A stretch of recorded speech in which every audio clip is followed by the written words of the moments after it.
agora bater papo? Vamos conversar sobre reforço escolar nas férias. Como é que a gente faz isso, hein? Eu tô recebendo a Sônia Vitória, que é psicopedagoga e já tá aqui no nosso estúdio. Tudo bem, Sônia? Prazer te receber aqui, viu? O prazer é meu. Sônia, as perguntas sobre esse assunto são muitas. Desde as crianças que precisam, de fato, do reforço porque foram mal, até aquilo que o Caio falou no bloco anterior, que é começar a se preparar para esse volta às aulas.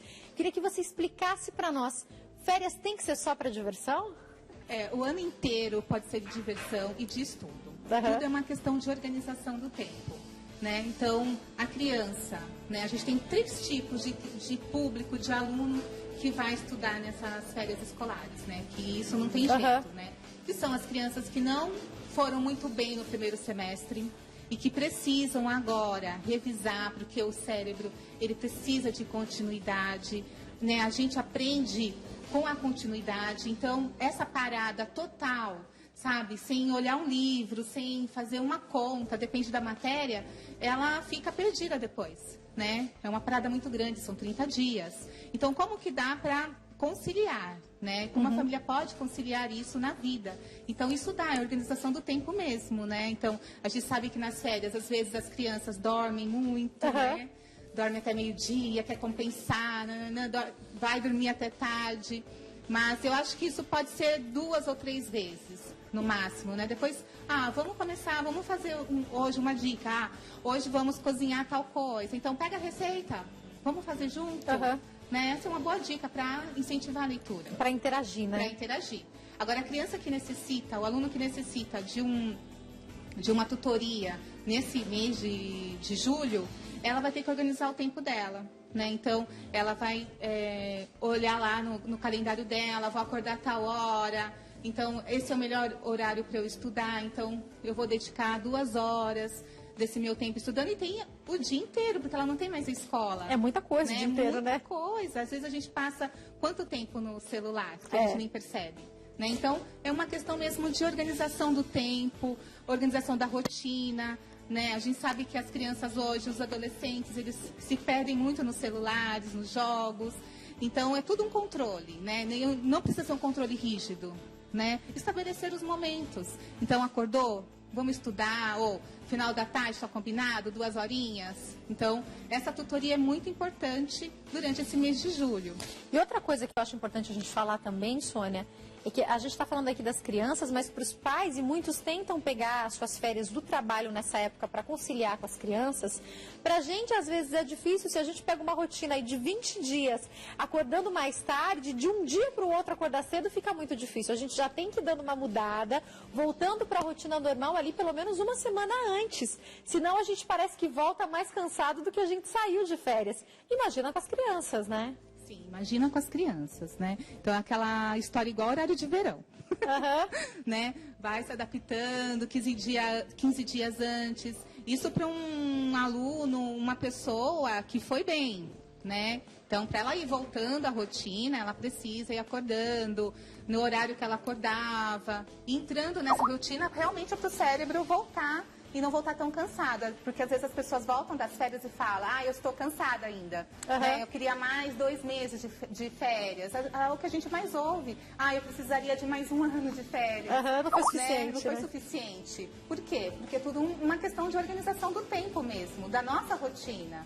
Né? A gente começar a acumular tarefas, né? A gente acumula muita tarefa. Então, como distribuir isso durante o mês de julho de uma maneira divertida, de uma maneira gostosa, que dê para estudar um pouco, né? Que dê para se dedicar à diversão, ao lazer, que também faz parte da vida, né? E como a gente falou, um dia é muita coisa, né? Um dia é muita coisa. Pensando numa pessoa que fica em casa um dia inteiro, é de fato muita coisa.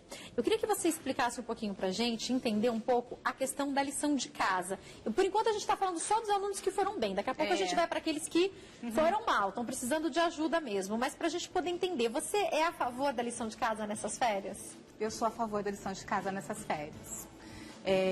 A lição de casa, ela é um up, ela é uma a mais para a criança ter essa continuidade no aprendizado. Né? Então, quem tem filhos grandes, quem acompanha isso, sabe que uma parada muito comprida, como é o mês de julho, a criança volta E até ela pegar o ritmo, demora. Setembro ela está começando a entrar de novo na rotina. Por que sofrer tanto? Né? Então, as escolas, tanto as brasileiras quanto as americanas, já começaram a pensar nisso, né? De ter nas férias algum tipo de reforço escolar. Porque eles sabem que essa quebra causa o desconforto do segundo semestre, que é todo mundo atrás de reforço, porque não deu conta, né, dessa volta. Então, é uma grande questão. Então, não precisa ser uma lição de casa pesada. As lições de casa, o que é uma lição de casa? É uma revisão. É só para te fazer voltar para o raciocínio, né? É a mesma coisa de você pegar e fazer uma atividade de histórias em quadrinhos. E você... Pode até ser uma coisa divertida, né? Uma coisa divertida. Os pais mesmo podem entrar na internet e falar, essa atividade aqui é tão legal, tem uma leitura, a gente pode fazer juntos, depois discutir isso. Então, isso é bacana para fazer agora durante as férias. E tem várias coisas divertidas que podem fazer durante as férias. Misturando o didático com o divertido, Com o divertido, sempre. Agora eu quero entender um pouquinho sobre as crianças que foram mal mesmo, que precisam estudar. Como fazer para também não deixar aquela criança enfadada? A criança que foi mal, ela já sabe, né, desse contexto que ela está. Então, ela também está muito preocupada. Né? Então, às vezes até sofrendo por antecipação, sofrem por antecipação, sofrem porque elas sabem que vai ter uma quebra de rotina e que depois elas podem voltar e não conseguir o mesmo desempenho que elas já não tiveram. Então, é importante, nesse momento, os pais organizarem nas férias. Ah, vai viajar uma semana? Então, a gente tem 3 semanas para organizar como será o seu estudo. Foi mal em matemática? Então, como que a gente pode fazer uma tutoria de matemática nessas férias? Vamos pegar a revisão do primeiro semestre? Né? Vamos fazer quantas vezes... Ah, tem 5 matérias que eu não estou conseguindo. Então, cada dia fazer um pouco. Tem 5 conteúdos. Matérias não, 5 matérias é muito. 5 conteúdos, então como que eu posso organizar? Eu tenho inflação, às vezes a criança foi mal em um monte de matéria e vai dar mais trabalho ainda para essa organização, né? Quando a criança foi mal em várias matérias, ela precisa realmente de um acompanhamento mais de perto, né? Mais VIP, como a gente fala, dessa tutoria. E eu queria até entender um pouco sobre essa tutoria. Se por um lado alguns pais conseguem conciliar as férias com as férias dos filhos, por outro lado muitos pais não conseguem. E o que eu percebo também é que aquilo que na época deles eu aprendi é diferente do que eles estão aprendendo agora, né? Primeira, segunda, terceira, quarta série, na minha época, é diferente. O conteúdo às vezes está mais avançado ou a gente não se lembra de algumas coisas. Às vezes os pais não são as pessoas mais aptas para ensinarem aquele conteúdo. Vale lançar mão de educadores, contratar um reforço? Qual a sua orientação? Você falou o ponto-chave. Os pais, eles tentam. A maioria tenta. Eu tentei também como mãe. Mas chega um momento que a relação pega.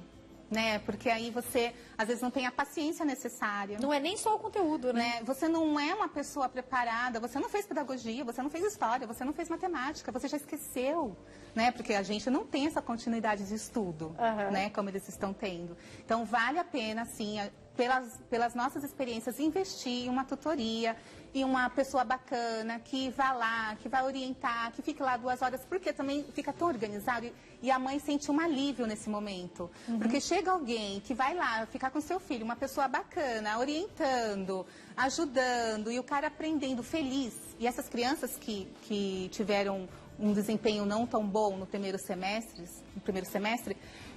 eles ficam num contentamento, porque agora eles estão livres da escola. Então, a tutoria é um up, algo que vai deixá-los, como eles estão muito descansados, eles aprendem com muito mais facilidade. E também não é 6 horas, né? 1, 2 horas, dependendo da necessidade, né? Dependendo da necessidade, dependendo da criança, dependendo do contexto familiar, tudo pode ser combinado. E isso, por experiência própria, leva a um progresso na aprendizagem, porque a criança aprende a estudar. O importante é isso, é aprender a estudar, é aprender a gostar de estudar, porque estudar é a forma que a gente tem de expandir a mente, é a forma da gente tem de encarar o mundo, encarar as dificuldades, né? Então, o estudo hoje, ele está no nosso primeiro patamar, e a educação, né, deveria estar no Brasil. Você falou uma coisa que me chamou a atenção. A gente sabe que não são todos os pais que têm condição de bancar essa ajuda. As escolas públicas também já estão pensando nisso. E nas férias, os professores estarem disponíveis para esse reforço, né? Sim, eles estão pensando em algumas escolas isso já acontece. Já acontecem. Então, principalmente a partir do ensino do Fundamental 2, né, que são as crianças a partir de 11, 12 anos, que é onde começam todas as matérias, né? Então, meu Deus, aí começa a misturar, aí tem a questão também das línguas que ficam, né, muito mais aparentes. Então, dependendo da escola, né, eles preferem que essa turma, não as crianças do Fundamental 1, que ainda são muito infantis, mas as crianças do Fundamental 2 e ensino médio principalmente, possam fazer esse reforço escolar nas escolas. Que já é um conteúdo mais intenso e necessário, né? Necessário. E eles escolhem. E o bacana de ver quando isso acontece, como isso acontece, é que os próprios alunos se interessam. Ele fala, vai ter matemática, um jogo de matemática na escola essa semana e vai, nossa, é aquilo que eu estava precisando, então vão lá. Então, a criança que tem o adolescente que tem essa necessidade de ampliar seus conhecimentos, ou apenas revisar, ou apenas tirar dúvidas, né, as escolas estão pensando já nisso para não chegar em agosto e ser aquele boom de ninguém saber o que está acontecendo, né? Revisão de todas as matérias do primeiro semestre, porque ninguém lembra mais nada. Né? Agora, eu tenho uma pergunta para te fazer enquanto professora, educadora, pedagoga, que é sobre motivação. Eu conheço muita criança que está vendo mal e a mãe falou assim, se você não der um jeito de virar essa história, você não vai fazer aquela viagem ou você não vai ganhar aquele presente. E não é que a criança vira essa história? Como motivar as crianças da maneira correta para estudarem mais? Porque o fator preguiça também existe, né? Sim, né? Procrastinar é a nossa... É quase intrínseco, né? No nosso íntimo. Mas a motivação, ela é importantíssima, né? O que acontece muitas vezes que não dá certo é estar sempre ligado a um presente. Que é o que muitos pais fazem, né? O que muitos pais vão fazendo. Depois isso se perde, porque o presente vai ficando cada vez mais caro, maior. Inacessível até, né? Inacessível. Aí você fala, nossa, né? Como que será? Mas eu acho que pequenas coisas, né? O elogio, ele é importantíssimo. Né? Se ele não conseguia fazer 10 atividades de matemática que estava ali, ele conseguiu fazer uma, isso é ótimo, olha como você conseguiu, olha que bacana, sabe? Vamos tomar um sorvete, então, para comemorar o quanto que você está indo bem. Depreciar a criança é um problema, não, né? Nunca, jamais. Depreciar, falar palavras... Como você é burro, você não consegue, não faz isso, né? Não faça isso jamais. Então, o que a gente vê nas famílias, às vezes, igual você tocou no assunto, né? Dessa questão, ele não tem essa formação e às vezes vai perdendo a paciência, porque uma criança que tem dificuldade de aprendizagem, ela exige muita paciência do outro. E às vezes para aquele pai, aquela matéria é muito fácil, né? E ele fala, como que você não entende? Você não está vendo? É óbvio. É óbvio. Além de se ver, é meu filho, como que não está aprendendo? Às vezes a pessoa é até professora naquela área, né? Você falou que tentou também algumas coisas, né? Sim, tentei muito. E tem a relação pessoal que atrapalha. Tem a relação pessoal que pega, né? Porque você se vê ali, né? No seu filho. Então, o incentivo, a apreciação, o elogio é muito importante. As pequenas conquistas de cada dia. Para uma criança que tem dificuldade de aprendizagem, é essencial na vida dele. Então, e isso tem que ser um crescente, né? Então, hoje você conseguiu uma, amanhã vamos ver se você consegue duas, vamos 3, e ele vai. Então, assim, tem que incentivar muito, porque todo mundo é capaz de aprender, todo mundo aprende, né? Então, tem vários jeitos de aprender e a tutoria, ela vai ajudando a criança a aprender do jeito que ela precisa, do jeito que ela aprende, né? Tem gente que aprende fazendo, tem gente que aprende ouvindo, cada um aprende vendo, cada um aprende de um jeito. Então, o que as escolas às vezes pecam é ensinar sempre do mesmo jeito. Todo mundo tem que ser do mesmo jeito. Todo mundo tem que ser do mesmo jeito. Então, aí chega, essas crianças às vezes não foram bem porque elas não tiveram um outro jeito de aprender. Né? E essa ajuda dos pais vai ser fundamental. Eu me lembro que uma coisa que eu aprendi na própria escola era que tinham pessoas que iam aprender muito mais se elas lessem, outras iam aprender muito mais se ouvissem alguém lendo. E eu comecei a identificar que tipo de pessoa eu era. E daí eu pedi ajuda para minha mãe para algumas coisas. Mãe, vamos comigo, lê isso aqui, toma a lição, coisa antiga, né? Mas os pais por mais que o tempo a gente sabe que muitas vezes não é grande, é um tempo limitado, eles têm que voltar, não como educadores, mas têm que voltar a dar essa participada, não?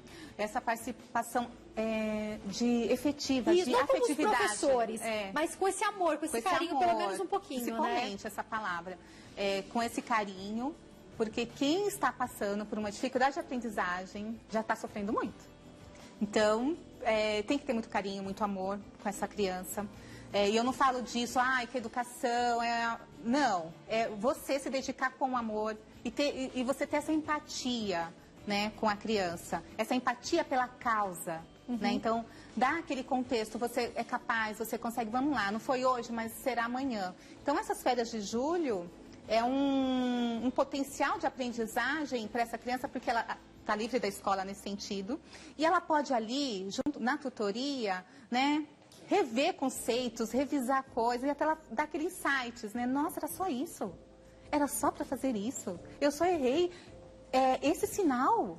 Nossa, parece que tudo clareou agora. Não é agora, é que é um processo. E agora, como ela está descansada, ela está tendo uma ajuda. Nossa, e as coisas fluem muito. Sônia, a gente pode concluir então, para não ficar confuso, que os pais eles podem e devem ajudar, mas entender qual é o momento, o limite de pedir uma ajuda, é isso? Isso. O limite de pedir a ajuda é quando se perde a paciência, né? Então, perdeu a paciência, eu não estou conseguindo mais, você começou a depreciar seu filho, né? Está na hora de pedir uma ajuda. Ou que você vê que você tenta, aí ele entra embaixo da mesa, porque acontece isso. Fecha a porta do quarto, né? Começa a ter várias desculpas para não fazer e você não consegue mais ter entrada. É a hora de pedir uma ajuda, né? Uma ajuda, e essa ajuda é sempre bem-vinda, porque dá um alívio para a família. Não é um alívio, estou me livrando do filho, não. É o contrário, olha, estou dando a melhor oportunidade para a vida dele, porque ele aprender a gostar de estudar, gente, é a melhor coisa que tem. É o alívio da ajuda mesmo, né? É o alívio, assim, nossa, eu fiz de tudo, mas agora ele tem uma pessoa que ele ouve e que agora ele vai deslanchar, como dizem por aí. Sônia, outra coisa importante que eu queria falar agora no final, caminhando para o final do nosso bate-papo, é que me chama muita atenção o número de crianças que mudam ou que se atrapalham quando mudam de escola. Eu conversava com uma mãe recentemente que falou, que minha filha nunca me deu trabalho numa reunião escolar. E eu conheço a mãe e conheço a filha. E eles mudaram de casa e, portanto, mudou de escola. E ela falou, que eu fui na reunião escolar e eu nunca ouvi tanta reclamação da minha filha. E é lógico que a gente não pode falar que de um semestre para o outro a menina mudou tanto assim. Mas essa mudança de escola impacta mesmo na vida das crianças? Pode impactar. Pode impactar para melhor ou para pior, né? Quando é uma decisão da família, conversada, num contexto X, e a criança quer muito trocar de escola por N situações, ela com certeza ela vai se dar bem. Agora, quando tem uma rejeição, quando a criança já não quer, ela adora os amigos, ela adora o ambiente escolar e a família precisa trocar de escola, ela automaticamente ela vai falar, poxa, não é minha praia ali, vou ter que fazer tudo amigo de novo, ela vai começar a não gostar dos professores, não é por conta deles terem feito alguma coisa, mas é porque ela não está no ambiente dela. Ela não está aberta para isso, Ela não está aberta para isso, ela não quer. Então, a troca de escola tem que ser muito conversada, né? Entre a família, entre a criança. E ela pode ser inevitável, como no caso da mudança dos pais. O que fazer em momentos como esse? Em momentos como esse, o ideal é levar a criança bem antes, para ela fazer uma adaptação na escola. Então, ela ficar 1 hora, 2 horas na escola. Então, olha, fulano, hoje nós vamos passar a hora do recreio. Você vai ver como vai ser a hora do recreio. Aí já faz uma amizade. Hoje vamos lá e a escola abre, vamos assistir a aula de culinária. E ela vai, sabe? A adaptação é muito importante. Se fala muito em adaptação e acolhimento para os bebês na hora no primeira escolinha, né? Mas não se fala desse acolhimento que tem que ser para a vida toda, né?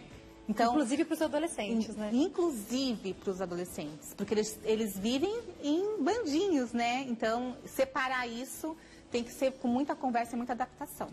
Eu tenho que encerrar, mas eu acho que a dica que fica é: você pode sim nessas férias viajar, passear, levar o seu filho para se divertir, mas não se esqueça que se você deixar ele muito frio, na verdade ele pode voltar mais atrapalhado, mesmo que ele não tenha tanta dificuldade, né? Isso mesmo. Então, é importante voltar a última 15 dias antes de agosto, já voltar com um pouco de rotina, né? Já ir falando, já ir lendo alguma coisa, já organizando a mochila, para não voltar tão disperso e como se tivesse passado um ano fora da escola e começar todos aqueles problemas que a gente sabe do segundo semestre. Tudo de novo, né? Tudo de novo. Que a gente se lembra, que a gente já passou por isso. Pode se lembrar vagamente, mas a gente se lembra, né? A gente se lembra. Quem quiser entrar em contato, o site www.tutores.com.br www.tutores.com.br. Eu acho que a dica para os pais é entenderem que muitas vezes chega no limite que é a hora de procurar ajuda, então procure, né? Isso mesmo. Obrigada, viu, Sônia? Obrigada, foi um prazer estar aqui com você. Uma ótima tarde.